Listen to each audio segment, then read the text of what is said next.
Adapun judul khutbah khotib pada kesempatan yang berbahagia ini, ada 3 hak yang harus kita tunaikan. Kaum muslimin yang berbahagia, suatu ketika Rasulullah sallallahu alaihi wasallam berpesan kepada sahabatnya, di antaranya Mu'adz bin Jabal dan Abu Dzar Al-Ghifari. Qala Rasulullah sallallahu alaihi wasallam, ittaqillah haitsu ma kunta wa atbi'is sayyi'atal hasanata tamhuha wa khaliqin nasa bi khuluqin hasan. Rasulullah berpesan kepada sahabat, yang pertama, ittaqillah haitsu ma kunta, bertakwalah kamu kepada Allah dimanapun engkau berada. Yang kedua, wa atbi'is sayyi'atal hasanata tamhuha, iringilah, ikutilah keburukan itu dengan kebaikan, niscaya kebaikan itu akan menghapus dosa-dosa kita yang pernah kita lakukan. Yang ketiga, wa khaliqin nasa bi khuluqin hasan, bergaullah dengan sesama manusia dengan akhlak yang baik. Dari hadis di atas mencerminkan kepada kita bahwa ada 3 hak yang mutlak yang harus kita tunaikan, yang harus kita laksanakan. Yang pertama, haknya Allah harus kita tunaikan.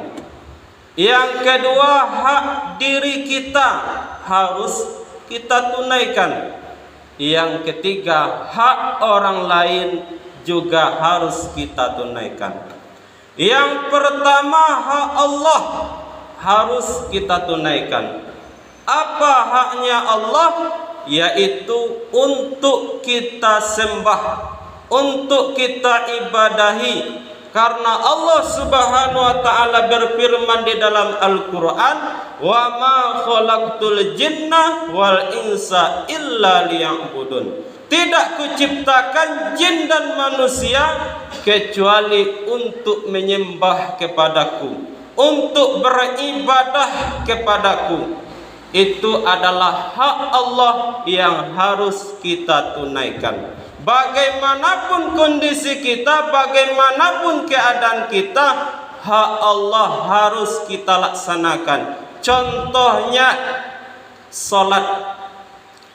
Apabila masuk waktu salat, bagaimanapun kondisi kita, bagaimanapun keadaan kita, yang namanya salat harus kita tunaikan. Karena itu adalah hak Allah Subhanahu wa taala. Kaum muslimin yang berbahagia, ittaqillah haitsu ma kunta, bertakwalah kamu dimanapun engkau berada. Para ulama menafsirkan takwa itu artinya takut. Kalau kita takut kepada Allah Subhanahu wa taala, kita mendekatkan diri kepada Allah, taqarrub ilallah.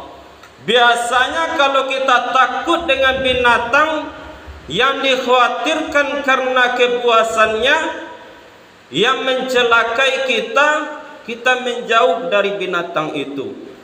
Kalau kita takut kepada manusia karena kezalimannya yang dikhawatirkan mencelakai kita, kita menjauh dari orang itu. Tapi kalau kita takut kepada Allah Subhanahu wa taala, taqarrub ilallah, justru kita mendekati Allah Subhanahu wa taala. Bagaimana cara mendekatkan diri kepada Allah? Bil amali saleh, dengan cara memperbanyak amal soleh yang didasari dengan keikhlasan semata-mata karena Allah Subhanahu wa taala. Yang kedua, hak diri kita. Diri kita ini tubuh kita ini punya hak. Apa hak tubuh kita?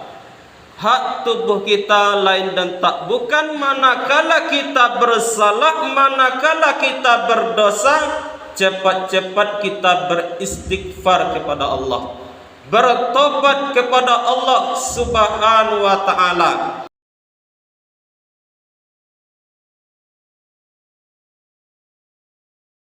Kemudian diganti dengan kebaikan-kebaikan, niscaya kebaikan itu akan menghapus kesalahan-kesalahan kita, dosa-dosa kita yang telah berlalu. Wa atbi'is sayyi'atal hasanata tamhuha. Ikutilah keburukan itu dengan kebaikan, niscaya kebaikan itu akan menghapus dosa-dosa yang pernah kita lakukan.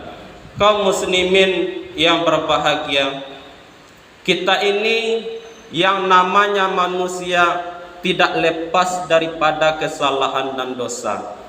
Kata Nabi, kullu bani Adam khatta'i wa khairul khatta'u at-tawwabun. Setiap anak Adam, setiap manusia mempunyai dosa. Sebaik-baik orang yang berdosa itu mau bertobat kepada Allah Subhanahu wa taala. Kenapa kita dianjurkan bertobat kepada Allah? Karena ajal kaum muslimin tidak ada yang tahu. Kadang di malam harinya masih bisa bercanda dengan keluarga, dengan sanak famili, dengan teman kita. Di siang harinya ternyata diumumkan oleh orang lain, inna lillah wa inna ilaihi raji'un. Di pagi harinya keluar mencari nafkah, dia pakai bajunya sendiri, dia pakai pakaiannya sendiri, dia tunggangi kendaraannya sendiri. Ternyata dia pulang dalam keadaan jenazah, dalam keadaan diantarkan oleh orang lain, dalam keadaan dibukakan bajunya oleh orang lain, dalam keadaan dimandikan oleh orang lain. Karena itu kaum muslimin, ajal kita tidak ada yang tahu. Oleh karena itu, bersegera bertobat kepada Allah Subhanahu wa taala manakala kita bersalah atau berdosa, karena itu adalah hak diri kita yang harus kita tunaikan. Yang terakhir, wa khaliqin nasa bi khuluqin hasan. Bergaullah dengan orang lain, berbuat baiklah dengan orang lain dengan akhlak yang mulia. Karena itu adalah hak orang lain yang harus kita tunaikan. Bagaimana bentuknya? Yaitu kita jaga akhlak kita, kita jaga diri kita jaga mulut kita, perbuatan kita daripada menyakiti hati orang lain, daripada menyinggung perasaan. Ada dua golongan manusia yang dipercepat oleh Allah masuk ke dalam surga. Yang pertama, bertakwa kepada Allah Subhanahu wa taala. Yang kedua, orang yang senantiasa menjaga akhlaknya, menjaga perilakunya kepada orang lain. Mudah-mudahan Allah Subhanahu wa taala menghiasi diri kita dengan akhlak yang baik. Mudah-mudahan Allah Subhanahu wa taala menghiasi diri kita dengan ketakwaan.